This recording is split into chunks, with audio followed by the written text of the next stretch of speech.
नमस्कार दोस्तों, स्वागत है आपका आपके अपने YouTube चैनल चुन्नू जी के सेंटर पर।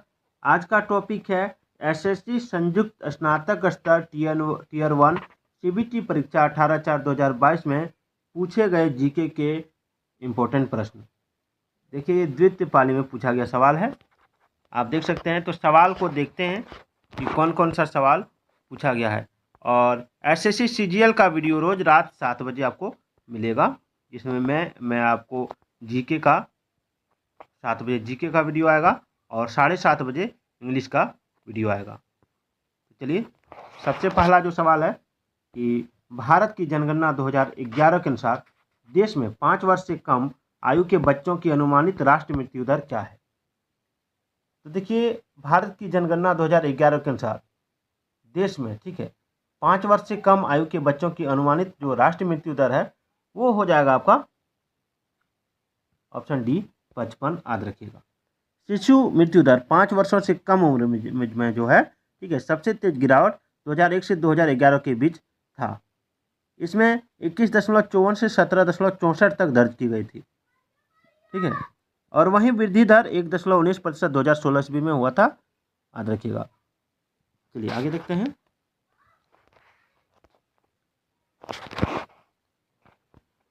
सवाल है कि निम्नलिखित में से किस शहर में 2020 एशियाई कुश्ती चैंपियनशिप आयोजित की गई थी। 2020 एशियाई कुश्ती चैंपियनशिप आयोजित की गई थी किस शहर में? टोक्यो, कोलंबो, बीजिंग, नई दिल्ली। जो ऑप्शन है इसका आंसर होगा नई दिल्ली। याद रखिएगा। नेक्स्ट है 2021-22 के केंद्रीय बजट के अनुसार एक वर्ष में 10 लाख से अधिक भविष्य निधि योगदान पर अर्जित ब्याज कर योग्य क्या हो जाएगा? 1 रुपये, 2.5 रुपये, 2 रुपये, 1.5 रुपये। सारे सवाल पूछे गए सवाल है दोस्तों। तो इसका राइट आंसर हो जाएगा आपका ऑप्शन बी 2.5 रुपये, 2.5 रुपये। अगला है 2021 तक की स्थिति के अनुसार ओलंपिक पुरुष फील्ड हॉकी का मौजूदा चैंपियन कौन है? 2021 तक का है ये। तो इसका राइट आंसर हो जाएगा आपका ऑप्शन सी जर्मनी। ये पूछा गया सवाल है। अगला सवाल है विद्युत अधिनियम 2003 की धारा 141 के अनुसार सार्वजनिक लैंप को बुझाने के लिए डैश तक जुर्माना लगाया जा सकता है। तो इसका राइट आंसर हो जाएगा ऑप्शन डी 2000 रुपये। यानी धारा 141 के अनुसार सार्वजनिक लैंप को बुझाने के लिए 2000 रुपये तक जुर्माना लगाया जा सकता है। इसमें अपराध और दंड, बिजली की चोरी, बिजली के तार व सामग्री की चोरी, कार्यों को जानबूझकर क्षति पहुंचाने के लिए दंड भी इसमें लग सकता है। नाइट्रोजन एक डैश तत्व है। कौन सा तत्व है नाइट्रोजन? देखिए, नाइट्रोजन एक द्विपरमाणुक तत्व है, द्विपरमाणुक, ठीक है, द्विपरमाणुक तत्व है ये। और छोटे परमाणु आकार तथा अधिक विद्युत ऋणात्मकता के कारण नाइट्रोजन में स्वयं से पी पाई बहुल बंधों को बनाने की प्रबल प्रवृत्ति होती है। याद रखिएगा। चलिए आगे देखते हैं। ओजोन डैश ऑक्सीजन परमाणुओं से बना हुआ एक अणु है। ओजोन डैश ऑक्सीजन परमाणुओं से बना हुआ एक अणु है। तो ओजोन में कितने ऑक्सीजन परमाणु हैं? तो 1, 4, 3, 2 क्या हो जाएगा? तो ओजोन 3 ऑक्सीजन परमाणुओं से बना हुआ एक अणु है। याद रखिएगा 3, ठीक है। चलिए आगे देखते हैं। निम्नलिखित में से कौन सा वर्ण धर्मसूत्रों और धर्मशास्त्रों द्वारा निर्धारित नियमों के अनुसार प्राचीन भारत में लोगों की रक्षा और न्याय के प्रशासन के लिए जिम्मेदार था? तो इसमें जो राइट आंसर हो जाएगा वो क्या हो जाएगा? तो वो हो जाएगा आपका ऑप्शन बी क्षत्रिय वर्ग। चलिए, केंद्रीय बजट 2021-22 में जल जीवन मिशन शहर के अनुसार, ये शहरी में था, के तहत अमृत शहरों में तरल अपशिष्ट प्रबंधन कराने का प्रस्ताव है। 21-22 का ये क्वेश्चन है। तो इसका राइट आंसर हो जाएगा आपका ऑप्शन सी 500। चलिए आगे देखते हैं। मिट्टी की संरचना को गंभीर नुकसान होने से पहले मिट्टी जिस भार का सहन कर सकती है उस भार को आप क्या कहते हैं? मृदा जल धारिता, स्थूल घनत्व, प्रतिरोधक क्षमता या धारिता क्षमता, क्या होगा? तो देखिए, इसका राइट आंसर हो जाएगा आपका ऑप्शन डी धारिता क्षमता। आगे निम्नलिखित में से कौन सा त्यौहार अमावस्या के दिन आयोजित किया जाता है? तो अमावस्या के दिन जो त्यौहार आयोजित किया जाता है वो कौन सा त्यौहार है? तो वो है आपका काली पूजा, याद रखिएगा। अगला है, निम्नलिखित में से किस दल ने बंगाल के विभाजन के कदम का समर्थन किया था? तो बंगाल के विभाजन के कदम का समर्थन जिसने किया था वो था आपका ऑल इंडिया मुस्लिम लीग, याद रखिएगा। और आप कमेंट में हमको ये बताइएगा कि बंगाल का विभाजन कब हुआ था। सवाल है, निम्नलिखित में से कौन सी समरूपता आर्थ्रोपोडस द्वारा प्रदर्शित की जाती है? स्थानांतरीय, अक्षीय, द्विपार्श्विक, और ये क्या होगा? निम्नलिखित में से कौन सी समरूपता आर्थ्रोपोडस द्वारा प्रदर्शित की जाती है? देखिए आर्थ्रोपोडस, ठीक है, आर्थ्रोपोडस के द्वारा आपका द्विपार्श्विक समरूपता प्रदर्शित की जाती है, ठीक है, याद रखिएगा। यानी आर्थ्रोपोडस यानी संधिपाद प्राणी जगत का सबसे बड़ा संघ है, याद रखिएगा।